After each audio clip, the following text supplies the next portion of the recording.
Hello everyone, welcome back to our channel R K help desk. और कैसे हैं आप सभी? आई होप आप सभी लोग अच्छे होंगे। और आज के हमारे इस वीडियो में हम दो व्यूअर्स के कमेंट का रिप्लाई देंगे।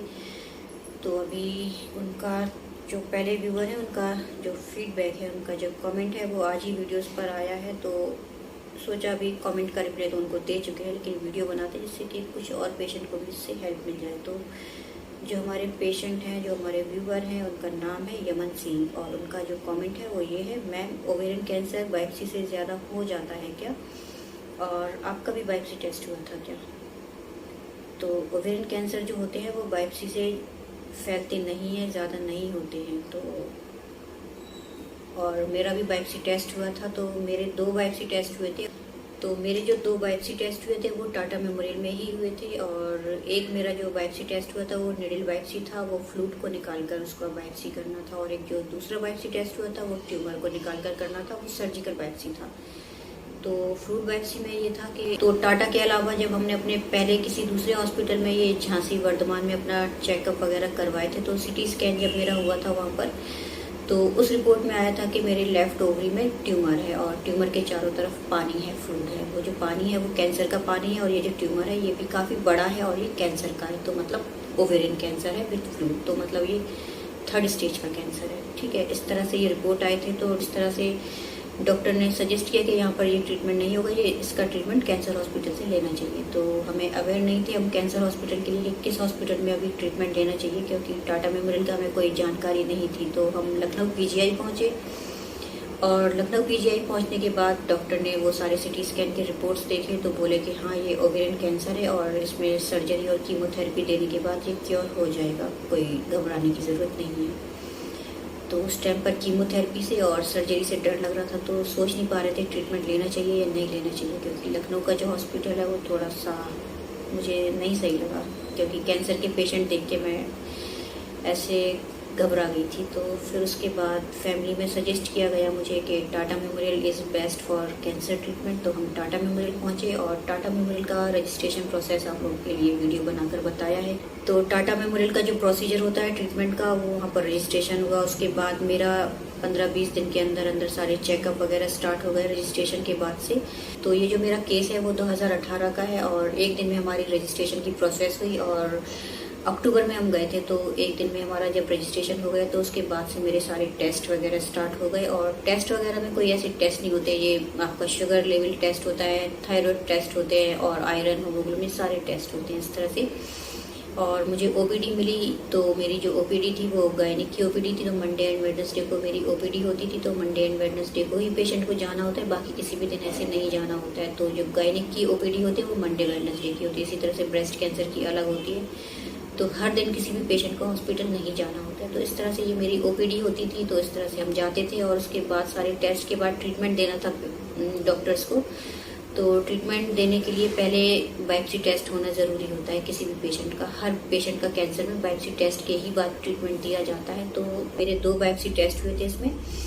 एक बायोप्सी जो हुआ था वो निडल बायोप्सी हुआ था, क्योंकि मेरी सिटी स्कैन की रिपोर्ट में था कि ट्यूमर के चारों तरफ पानी है। तो वो फ्लूइड बायोप्सी में कंफर्म करना था कि किस तरह का कीमोथेरेपी या ट्रीटमेंट देने से ये क्योर होगा। तो इस तरह से ये एक निडल बायोप्सी हुआ था मेरा।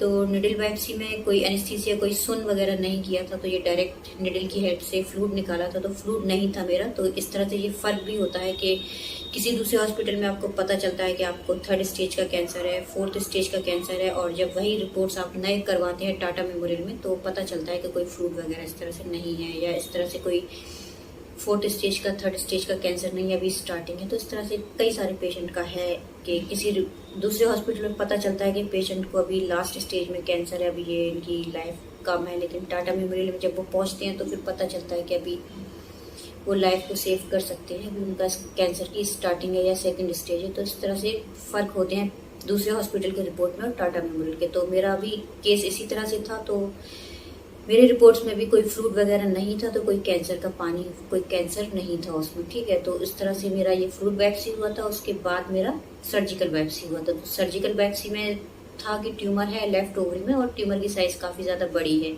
और CA-125 का लेवल भी बहुत ज़्यादा था, शायद 3486 था, वो अभी याद है मुझे। तो इस तरह से मेरा ट्यूमर कि ये सर्जिकल बायोप्सी। तो सर्जिकल बायोप्सी में क्या होता है कि लोकल एनेस्थीसिया देकर पेट में उतने एरिया को सुन कर दिया जाता है। उसके बाद ये सर्जिकल बायोप्सी होता है। तो सर्जिकल बायोप्सी में एक छोटा सा कट लगाने के बाद छोटे छोटे ट्यूमर्स के टुकड़े को निकाला जाता है। और बायोप्सी करवाने से पहले पेशेंट को 3-4 घंटे का फास्टिंग करना होता है। कुछ खाना पीना नहीं होता है, खाली पेट जाते हैं। लेकिन पेशेंट कुछ फ्रूट्स वगैरह ऐसे ले सकते हैं, चाय कॉफी जूस वगैरह पी सकते हैं। बायोप्सी होने से 1 घंटे पहले पेशेंट को कोई इंजेक्शन और दवा वगैरह दी जाती है। उसके बाद बायोप्सी टेस्ट हो जाता है। बायोप्सी के बाद भी कोई इंजेक्शन वगैरह दिया जाता है। तो ये जो आपका डाउट है कि बायोप्सी से जब ट्यूमर को तोड़ के निकाल देते हैं तो ये फैल जाएगा या फिर कोई पेट में इसका ब्लड, इसका पस या फिर इसका फ्लूइड होगा वो फैल जाएगा, तो ऐसा नहीं होता है। पेशेंट को बायोप्सी के बाद कुछ ट्रीटमेंट दिए जाते हैं जिससे कि वो क्योर हो जाता है। और बायोप्सी के बाद पेशेंट का जल्दी ट्रीटमेंट स्टार्ट हो जाता है। तो पेशेंट उस टाइम अगर सर्जरी नहीं कर पाते हैं तो कीमोथेरेपी से ये क्योर करने के लिए पेशेंट को कीमोथेरेपी का ट्रीटमेंट दे देते हैं, जिससे कि ये जो बायोप्सी हुआ है उसके बाद कोई इन्फेक्शन ना फैले। तो इस तरह से बायोप्सी के बाद मेरा ट्रीटमेंट भी स्टार्ट हुआ। तो बायोप्सी के बाद कीमोथेरेपी की हमने डेट ली और 5 दिन के बाद मुझे डेट मिल गई कीमोथेरेपी की और मैंने फर्स्ट सर्कल लिया था 1 नवंबर 2018 में। तो इस तरह से ये मेरा केस था।